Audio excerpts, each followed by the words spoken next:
Qu'est-ce que le syndrome du puîné dont souffre le prince Harry ? Merci d'avoir posé la question. En janvier 2023, le prince Harry, fils du roi Charles et de Lady Diana, publie ses mémoires. Intitulé « Le suppléant », le livre fait couler beaucoup d'encre, notamment sur la relation qu'entretient Harry avec son frère William, promis à la couronne d'Angleterre. Selon Marie-Claire, l'analyse de plusieurs spécialistes donne à voir un constat. Le prince Harry souffrirait du syndrome du puîné, ou syndrome du deuxième enfant. Manque d'attention, difficulté à trouver sa place dans la fratrie. Ce syndrome ne concerne pas que les princes et est souvent une réalité pour beaucoup de second enfants. Quelles sont les conséquences de ce syndrome ? Le syndrome du puîné s'observe particulièrement bien dans les fratries de 3 enfants. Le deuxième enfant se retrouve alors en sandwich entre ses frères et sœurs, avec un aîné mis sur un piédestal et un benjamin que l'on surprotège. Cela devient alors compliqué pour le deuxième enfant de se construire et de s'imposer.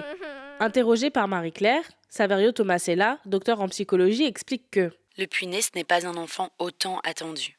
La première grande euphorie n'est plus pareille. C'est la répétition, la monotonie. Pire encore, d'après une étude américaine, relayée par Le Figaro, de Joseph Doyle, professeur au MIT de Boston, l'enfant du milieu aurait 25 à 40% de chances en plus de sombrer dans la délinquance que ses frères et sœurs. En bref, le puîné peut se sentir mal aimé, délaissé et développer un mal-être qui le poussera à vouloir se faire remarquer. Par exemple à l'école, parfois en étant très bon élève, parfois en prenant la casquette de clown de classe. Et il y a des points positifs ? En fait, il s'agit plus d'idées reçues que de points positifs.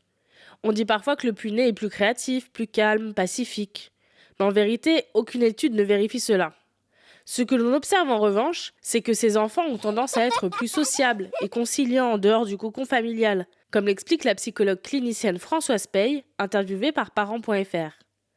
Ces enfants seraient plus autonomes, indépendants, car ils n'ont pas eu autant d'attention que le reste de leur fratrie. Comment se détacher de ce syndrome ? Arrivés à l'âge adulte, et une fois l'éducation de nos parents terminée, difficile de revenir en arrière.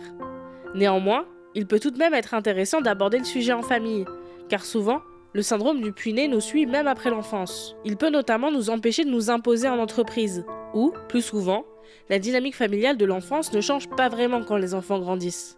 Pour Saverio Tomasella, ce sont des disparités souvent relayées au second plan, mais qui empêchent la dynamique familiale d'être fluide. Alors c'est toujours bien de le dire. Voilà ce qu'est le syndrome du puîné. Maintenant, vous savez, un épisode écrit et réalisé par Maëlle Diallo. Ce podcast est disponible sur toutes les plateformes audio et pour l'écouter sans publicité, rendez-vous sur la chaîne Bababam Plus d'Apple Podcast.